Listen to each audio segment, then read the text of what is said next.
Hello and welcome to the first round of Automation Beam Championship Season 10. My name is James and I will be your host for this video.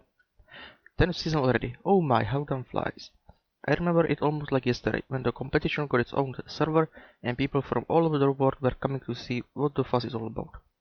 For this season we have some big changes for the aesthetics, so those should give us even better looking cars than before that also fit the theme. Speaking of theme, let's talk about the first round of the season. The task was to build a modern premium sports car, something classy but not too aggressive, something comfy yet sporty, something to give us sense of accomplishment after our life of hard work, something to satiate your midlife crisis. Let's see how well the competitors did, shall we? As always, we start with Alpine Auto. The 2018 Rook RT400 carries a 4-liter V8 with 355 horsepower, which gives the car very quick 0 to 100 of 4.2 seconds. Serpent managed to drive this thing to very fast lap time of 1 minute 33.8. It also scored well in the other two categories, giving it 6th place overall. Great job. Next up we have Baseworks. They decided to make the Fremo Bayak 350S. The 350 stands for the amount of horsepower it has, which is exactly 354. This French vehicle is very similar stat-wise to the previous entry, but it has V10, so it is a lot cooler. They also managed to score a 2nd place in the automation ratings. Very nice. Belgium Union Manufacturing submitted Kingdom Kangaroo GT. This cute little three-wheeled thing sports 365 horsepower out of 2.8 liter inline 6. It is also very light compared to the rest of the competitors, allowing it to set 3rd fastest lap despite getting a lap penalty. Aesthetic wise, it didn't score as good, because apparently freeware cars did not fit the brief well enough. Who would have thought? DTA Trim 2 is up next, made by Duftech Automotive. This sad looking machine did okay in this round, getting average prices in all categories. It also has V10 with 343 horsepower, which is about average for this round. Well done. Second fastest lap goes to the Fried Clutch with their Hastings Europa R, one of the most powerful cars this round with 440 horsepower. It also got 3rd place in aesthetics, rightfully so as it is a great looking car that fits the brief. A great result for the team. Next is Rotfuchs Rockabilly V8 Special 2018 from Foreigners. It won the automation rating category with almost 94 points. The 60s retro inspired design was bold choice in my opinion, but it scored well still, as did the driving. Job well done. Hamokar, Hamokar, Hamokar, Hamokar, Hamokar, Hamokar, Hamokar, Hamokar, Hamokar, Hamokar, Hamokar, Hamokar, Hamokar, Hamokar, Hamokar. Mara Motors submitted the AMM Paragon 4.0X. It is yellow, squinting and unhappy. I would be unhappy as well if I got those scores. Voters were unhappy in the voting, but at least it didn't break any engineering rule, which is lovely. 3rd place in the automation category goes to Morevi Motorworks, their car Shiona 30S. Markets like the convertibles this round, since both convertibles that were submitted got medal in the automation category. However, it weighs almost 2 tons, which certainly did not help the lap time. It would be lovely to not have convertibles that weigh extra 400 kg compared to the regular bodies, eh? Why can't we have nice things? Mergia Cars Auto Beam team is next on the line. Mergia managed to get himself a new designer, and it shows, scoring top 10 for the first time since joining our competition. Lap and automation score isn't as good, but hey, man's making progress. Well done. Now we have Lancer from Oishi Motors. This very light car weighs almost 1150 kilos and is inline 6 with 412 horsepower. On the paper it sounds like a great package, sadly the lap time and scores say otherwise. The car has good potential, shame it didn't show it much. Poke Motorsport made the Hinode Phoenix Speedster. They chose to use Boxer 6, which is unusual one for this round. What isn't unusual however is the podium sport in the aesthetics for this team. And not only podium, but victory. Lap time and automation score were pretty good as well.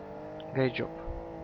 Mia Terrari E-Breaker from Reckless Engineering is a car. Yes. It has an engine, some wheels and even transmission. It finished the lap, got some score and some votes. Nice. Now we have this. The service vomit is a very fitting name because majority of people would vomit everything they ate after the drive. The car scored incredibly well, having more than 10 points. Now, it might not sound like much, but it is actually a lot, considering the score was least of the concern. The car is light, speedy and drifty. Somehow it pulled 11 fastest lap. I can't wait to see more from Toad Notstrop. Sweden is next with the LSC-15, the underpowered 2-liter inline-4 engine that this car has certainly did not help this round, nor did the penalties. It has mid-engine, rear-wheel drive layout, which was not a very good choice for the round either. John Wevey, still going strong with the 121, 5th season for the van making man. This time people did not appreciate the aesthetic much, and with mediocre score it did not get that high either. The lap was surprisingly good, however, not enough to offset the other two categories. But what can you expect from the sports van, right? At the end of an alphabet we have Zack Speed with the Rose V8 V-Type. This green machine did alright in all the categories, ending up just behind the top 10. Well done there. And now for the final entry. Soon DM made the Ultima GT. Good looking car with 4-liter Boxer 6 and 385 horsepower, which helped secure the fastest lap this round. Design was also very well received as it got second place in Nostatics. Great job.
Here are the round results.